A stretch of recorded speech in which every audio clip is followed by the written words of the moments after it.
and welcome to the August 2024 Real Estate Market Update brought to you by the Reby Homes team.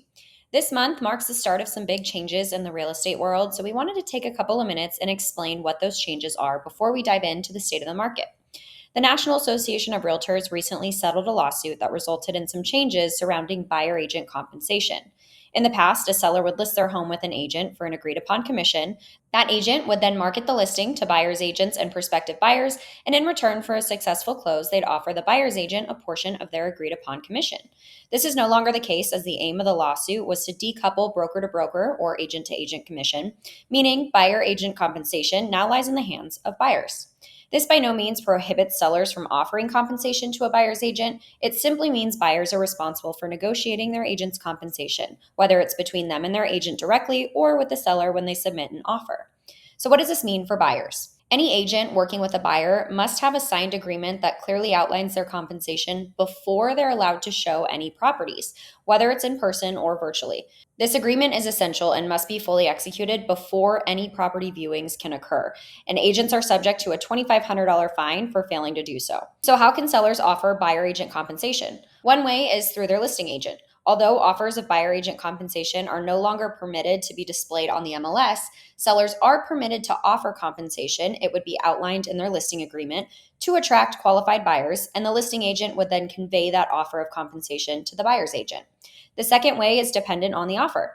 As part of the purchase offer, there can be a direct agreement between buyer and seller, where the seller agrees to pay for the buyer's agent compensation as agreed on their buyer-broker agreement, or for a portion of it. As always, a seller has the right to accept, reject, or agree to a partial amount of the terms that the buyer is requesting with their offer. If the seller agrees to only a partial amount of the terms on the buyer's broker compensation agreement, then the buyer is responsible for covering the remaining amount at closing. Bottom line, and the most important takeaway, is this. Given these changes, it's more important than ever that you work with an agent who's a skilled negotiator. Your agent needs to effectively negotiate compensation as part of your closing costs to ensure that you're not hit with additional unexpected expenses, and you should have 100% trust that they'll do what's best for you. If you have any questions about this settlement or concerns regarding any of these changes, please feel free to reach out. We're happy to clarify. Our commitment to you is to navigate these new guidelines with expertise and transparency and ensure that you're fully supported throughout the process. And with that, let's take a look at what's happening in our market. Recent months have shown a moderation in home price growth and an increase in inventory, which is very welcoming news for buyers. Not to mention, mortgage rates are heading in a more favorable direction. Here's a look at inventory dating back to 2017. The green, orange, and yellow lines are 2020, 2021, and 2022.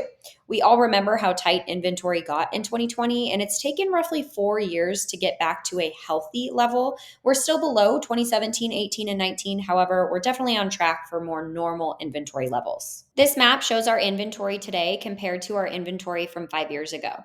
We can see in the Northeast in particular that inventory is down 40 to 50% from pre-pandemic. However, other parts of the country are finally showing a healthy rise. On the topic of comparisons, it's important to note that rising inventory is not an indication of a 2008 repeat. Context is such a crucial part in understanding the impact of inventory.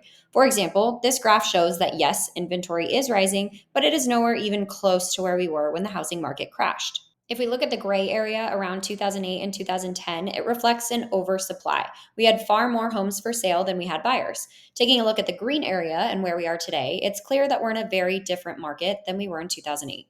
New construction homes are also rising. About 1 out of every 3 homes on the market is new construction, which is more than we're used to seeing. So it begs the question, are builders building too many homes? The answer is no. Builders are playing catch up.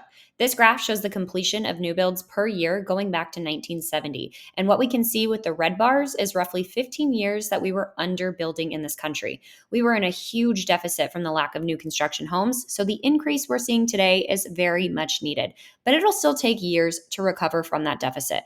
Mortgage rates are finally doing something, and experts are predicting that there will be a reaction. Senior economist from Realtor.com, Ralph McLaughlin, attributes the increase in listing activity to the slight decrease in rates we saw in July. He expects selling activity to continue normalizing, with potentially an unusual uptick in September if the Fed decides to cut rates. But as we know, the real estate market is heavily geographical, so let's take a look at our local market here in Phoenix. Active listings in the greater Phoenix area are up 37% from August 2023, with just under 16,000 homes on the market. This is much more normal in regards to inventory in Arizona. Monthly average sales price per square foot is down for the third consecutive month, which is causing price growth to moderate. We ended July with an average of $286 a square foot, which is down 8% from just April of this year and fairly even from August 2023.